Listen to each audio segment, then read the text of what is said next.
ನಮಸ್ಕಾರ. ಈ ವಿವರಣೆಗೆ ಎಲ್ಲರಿಗೂ ಸ್ವಾಗತ. ಜೀವನದಲ್ಲಿ ಅತಿ ಮುಖ್ಯವಾದ ಕೆಲಸಗಳನ್ನ ನಾಳೆ ಮಾಡೋಣ ಅಂತ ಮುಂದೂಡುವ ಅಭ್ಯಾಸ ನಮ್ಮೆಲ್ಲರಿಗೂ ಇದೆ ಅಲ್ವಾ? ಇಂದು ನಾವು ಡೇರಿಯಸ್ ಫೋರೋಕ್ಸ್ ಅವರ ಡೂ ಇಟ್ ಟುಡೇ ಪುಸ್ತಕದ ಒಳಹೊಕ್ಕು ಪದೇ ಪದೇ ಕೆಲಸಗಳನ್ನು ಮುಂದೂಡುವ ಈ ಅಭ್ಯಾಸದಿಂದ ಆಚೆ ಬಂದು ನಿಜಕ್ಕೂ ಅರ್ಥಪೂರ್ಣವಾದ ಕೆಲಸಗಳನ್ನು ಹೇಗೆ ಸಾಧಿಸಬಹುದು ಅನ್ನೋದರ ಬಗ್ಗೆ ಒಂದು ಅದ್ಭುತವಾದ ಪ್ರಯಾಣವನ್ನು ಶುರು ಮಾಡಲಿದ್ದೇವೆ. ದಿನನಿತ್ಯದ ಬದುಕಲ್ಲಿ ನಾವು ಟಿವಿ ನೋಡೋದನ್ನಾಗ್ಲಿ ಊಟ ಮಾಡೋದನ್ನಾಗ್ಲಿ ಎಂದಿಗೂ ಮುಂದೂಡುವುದಿಲ್ಲ. ಖಂಡಿತ ತಕ್ಷಣ ಮಾಡ್ತೀವಿ. ಆದರೆ ನಮ್ಮ ಭವಿಷ್ಯವನ್ನು ರೂಪಿಸುವ, ನಮ್ಮ ಗುರಿಗಳನ್ನು ತಲುಪಲು ಸಹಾಯ ಮಾಡುವಂತಹ ಅತ್ಯಂತ ಅರ್ಥಪೂರ್ಣ ಕೆಲಸಗಳ ಬಗ್ಗೆ ಯೋಚನೆ ಬಂದಾಗ ಮಾತ್ರ ನಾವು ಪದೇ ಪದೇ ವಿಳಂಬ ಮಾಡ್ತೀವಿ. ಪರಿಣಾಮಕಾರಿಯಾದ ಜೀವನ ಕಟ್ಟಿಕೊಳ್ಳೋಕೆ ಹೊರಟಾಗ ಕಾಡುವ ದೊಡ್ಡ ಪ್ರಶ್ನೆ ಅಂದರೆ, ನಮಗೆ ನಿಜಕ್ಕೂ ಮುಖ್ಯವಾದ ಕೆಲಸಗಳನ್ನು ನಾವು ಯಾಕೆ ದೂರ ತಳ್ತೇವೆ? ಇದರ ಹಿಂದಿರೋ ಮಾನಸಿಕ ಹೋರಾಟ ಏನು ಅನ್ನೋದನ್ನು ನಾವಿಂದ ಅರ್ಥ ಮಾಡ್ಕೊಳ್ಬೇಕಿದೆ.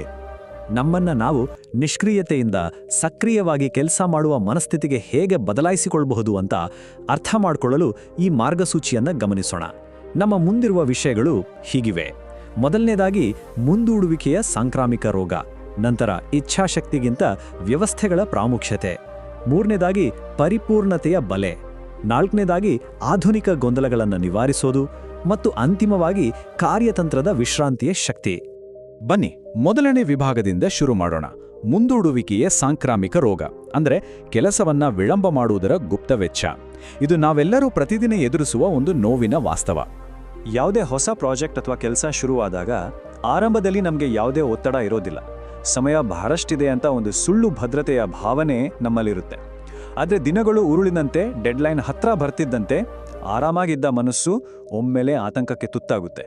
ಕೊನೆಗೆ ಬೇರೆ ದಾರಿ ಇಲ್ಲದೆ ಎನರ್ಜಿ ಡ್ರಿಂಕ್ಗಳು, ಕಾಫಿ ಮೊರೆ ಹೋಗಿ ರಾತ್ರಿಯಿಡೀ ನಿದ್ದೆಗೆಟ್ಟು ತರಾತುರಿಯಲ್ಲಿ ಕೆಲಸ ಮುಗಿಸ್ತೀವಿ. ಈ ನಿರಾಶಾದಾಯಕ ವಾಸ್ತವತೆ ನಮ್ಮೆಲ್ಲರಿಗೂ ಚಿರಪರಿಚಿತವಾಗಿರುವ ಒಂದು ಭಯಂಕರವಾದ ದುಷ್ಟಚಕ್ರ. ನಮ್ಮ ಮುಗ್ಧ ಉದ್ದೇಶಗಳು ಎಷ್ಟೊಂದು ವೇಗವಾಗಿ ಕುಸಿತವೆ ಅನ್ನೋದನ್ನು ಒಮ್ಮೆ ಗಮನಿಸೋಣ. ನಾವು ಅತ್ಯಂತ ಏಕಾಗ್ರತೆಯಿಂದ ಲ್ಯಾಪ್ಟಾಪ್ ಮುಂದೆ ಕುಳಿತು ಕೆಲಸ ಆರಂಭಿಸ್ತೀವಿ. ಕೇವಲ 1 ನಿಮಿಷ ಇವತ್ತಿನ ಬ್ರೇಕಿಂಗ್ ನ್ಯೂಸ್ ಏನು ಅಂತ ನೋಡೋಣ ಅಂತ ಮೊಬೈಲ್ ಕೈಗೆತ್ಕೊಳ್ತೀವಿ. ಆ 1 ನಿಮಿಷ ಹೇಗೆ ಗಂಟೆಗಳಾಗಿ ಬದಲಾಗುತ್ತೆ ಅಂತ ನಮಗೆ ತಿಳಿಯೋದಿಲ್ಲ. ದಿಢೀರ್ನೆ ನಾವು ಅರ್ಥವಿಲ್ಲದ ವಿಡಿಯೋಗಳನ್ನು ನಿರಂತರವಾಗಿ ನೋಡುವ, ಅಂತ್ಯವಿಲ್ಲದ ಸ್ಕ್ರೋಲಿಂಗ್ ಅವ್ಯವಸ್ಥೆಯ ಸುಳಿಯಲ್ಲಿ ಸಂಪೂರ್ಣವಾಗಿ ಸಿಲುಕ್ಕೊಂಡು ಬಿಟ್ಟಿರ್ತೀವಿ.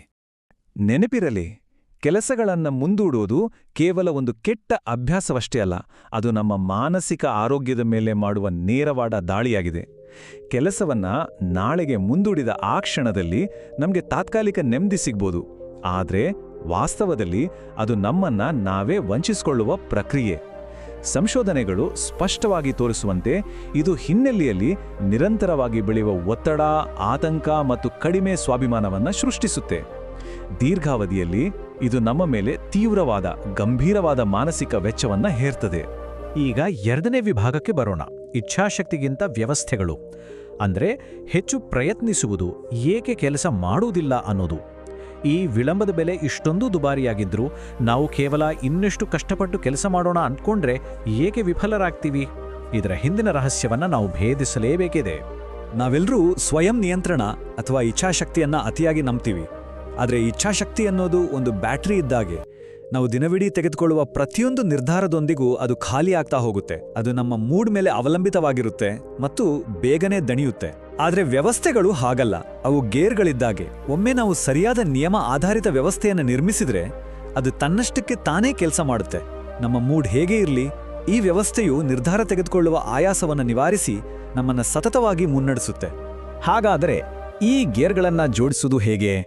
ನಮ್ಮದೇ ಆದ ಸ್ವಯಂ ಹೇರಿದ ಗಡುವುಗಳನ್ನು ಅಂದರೆ ಡೆಡ್ಲೈನ್ಗಳನ್ನು ನಿಗದಿಪಡಿಸುವುದರಿಂದ ನಮ್ಮೊಳಗೆ ಆಂತರಿಕ ಪ್ರೇರಣೆ ಜಾಗೃತವಾಗುತ್ತೆ. ಇದಕ್ಕೆ ದೈನಂದಿನ ವ್ಯಾಯಾಮ ಸೇರಿಸಿ ನಮ್ಮ ಸುತ್ತಲಿರುವ ಡಿಜಿಟಲ್ ಗೊಂದಲಗಳನ್ನು ಸಂಪೂರ್ಣವಾಗಿ ನಿವಾರಿಸಿದಾಗ ನಮಗೊಂದು ಮುರಿಯಲಾಗದ ಬಲವಾದ ಚೌಕಟ್ಟು ಸಿಗುತ್ತೆ.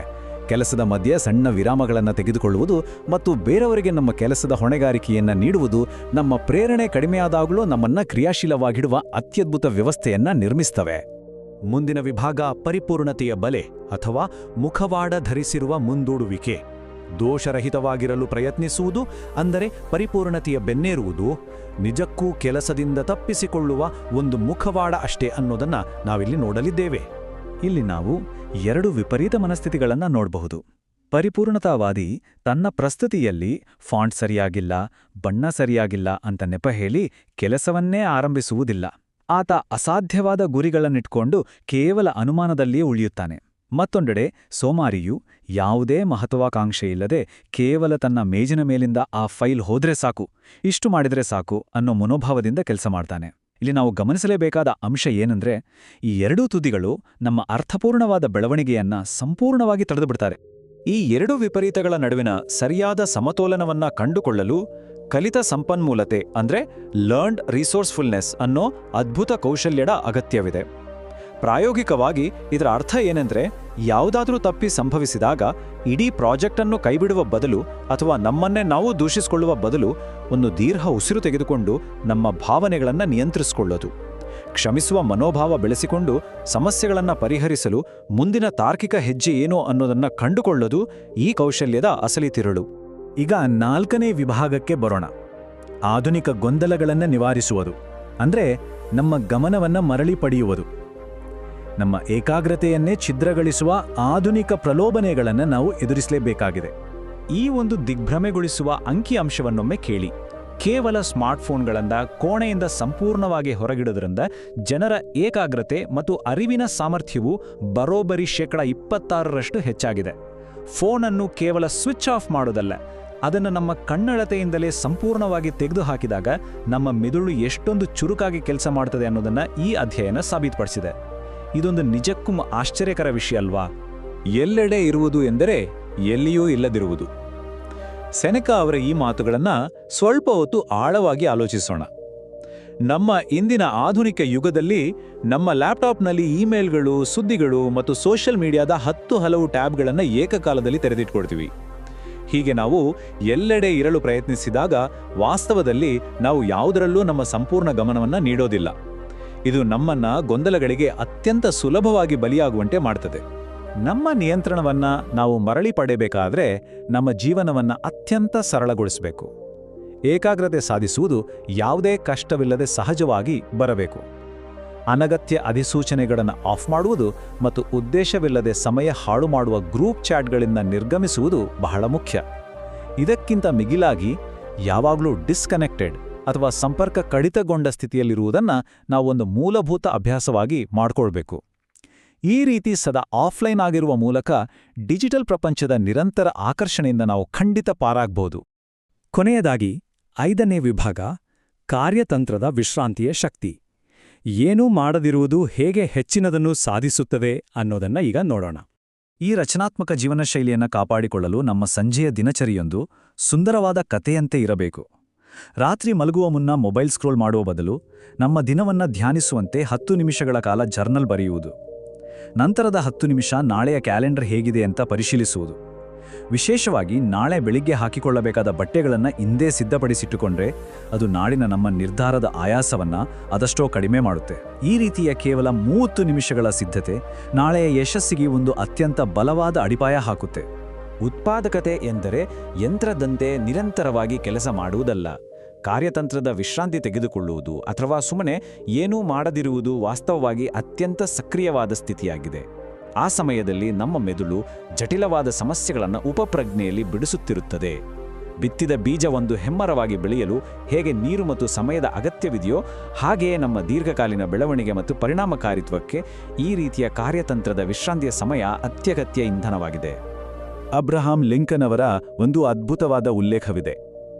ಇಂದು ತಪ್ಪಿಸಿಕೊಳ್ಳುವ ಮೂಲಕ ನಾಳೆಯ ಜವಾಬ್ದಾರಿಯಿಂದ ನಾವು ಎಂದಿಗೂ ತಪ್ಪಿಸಿಕೊಳ್ಳಲು ಸಾಧ್ಯವಿಲ್ಲ.